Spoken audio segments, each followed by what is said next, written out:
Hey everybody. Hi you guys. We're here. We're actually in our office. Even with the coronavirus, we're in our office today, doing good health-wise, thankfully. But we're not worried. Yeah. And we just wanted to update you guys. We sent out a little video last, I think maybe the week before last, and mainly just very thankful. And Telling about the fire. Right, the fire, our house burning and our cars burning, and I think I have to say we're really still feeling the same. Probably many of you, the outpouring of prayers and love and money through the GoFundMe has been really, really astonishing to us, and it's enabled us to get 2 new used cars, and that process has been a little stressful, but we're making it through that. And just really full of hope and expectation. And as we keep hearing from people, we don't know what all God is going to do, but we really feel like there's something new. There's some transition in all this as well. Many of you have heard us talk about Byrne 2.0. Well, there's 2 ways to spell Byrne: B-Y-R-N-E and B-U-R-N.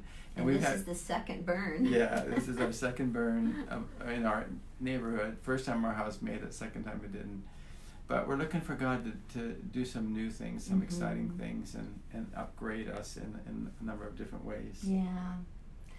I think I had mentioned, I don't know, on a post, or maybe I just told a few of you, but on the day after the fire, I woke up and I just felt really grateful, but at the same time I was saying, Lord, I don't have any of my Bibles, and I don't have my journals, and all the dreams that you've given us, and the spiritual experiences, and the answers to prayer, and the miracles, and the things that we've been keeping in journals for years.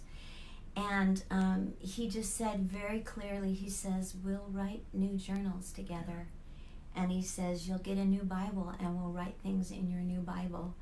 And it was like, it just brought so much peace.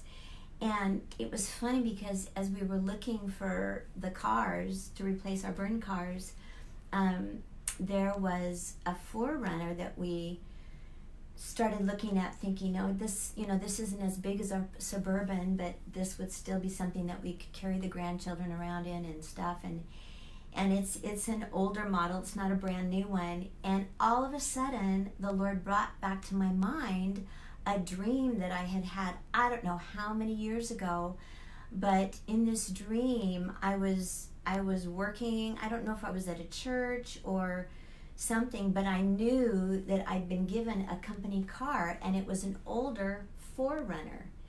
And we always think of this ministry as kind of a 4Runner ministry, because people always tell us they've never been to anything like this before, and now people are more willing and open to talk about things. But back then when we started this, we were kind of forerunning some things, and I think we still kind of are.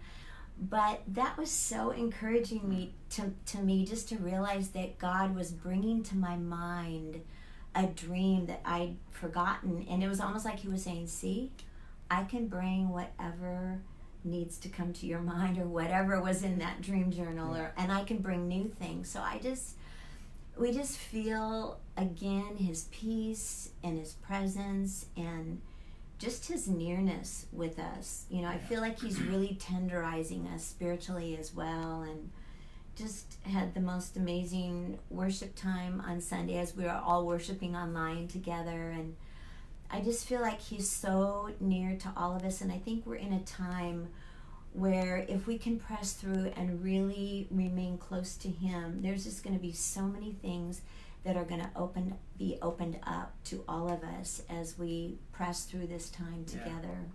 So we're experiencing something that many of you have experienced in different ways. Here locally, it was over 1,000 people who lost their home about a year and a half ago, and went through all of this. Some of our good friends and some of the people that are involved with us in this ministry lost their homes, and we didn't at that time, and didn't expect to lose it a year and a half later, but here we are losing it from a fire. And it actually happened through a fire in the chimney in the attic, is what they're saying.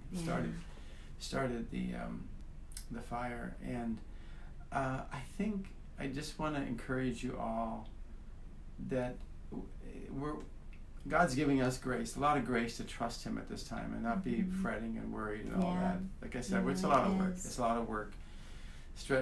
Getting things put back together, and I still have only one pair of shoes that I'm wearing, which are the shoes I walked out of our house with. All the rest of our clothes burned and stuff.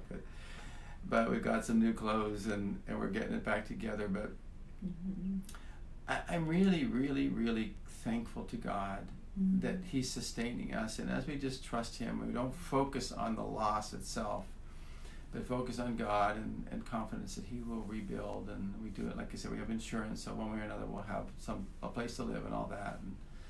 And it's been amazingly peaceful for us. And I want to encourage you in that. There's a verse that I put on my screensaver just a while before the fire. I can't remember exactly. It's Isaiah 30. I think it's verse 18. And there's several different versions, but in the middle, Isaiah's prophesying and talking about all the heathen nations that are not following God, and God's going to deal with them. And even the nation of Israel at that time, Judah was starting to walk away from the Lord and worship other idols and stuff, and not being faithful to the Lord. But in the middle of it, he says, the Lord longs to be gracious to you, or to show favor to you, and have mercy on you, and He will judge. He isn't a God that says, I don't care about what's right or wrong. He will judge. But He longs to be gracious and show favor to us. He just wants us to wait on Him and to be looking for Him. So we're doing that the best we can and learning new things about God and about us. And it's actually, I think it's going to end up being a time of tremendous learning and tremendous growth for us. So, and then I pray that for you, for all of you out there, whatever you're going through, whatever you have gone through, it may be things that you're still working through, even long-term things. I encourage you to put your trust in God and let Him teach you, let Him instruct you, and how to go through the pain, the suffering. You know, Jesus had a lot of pain and suffering to go through. He knows what it's like. He knows what it's like to be in this life, in a body, and feel the pain and suffering that comes through this world, and get through it and stay connected to God and be at peace and have joy. So we encourage you to make the most of all of your life, all of your times, but even the times of suffering and loss. Anything else? That's it. That's it. We bless you guys, and we love you, and thank you again for your prayers.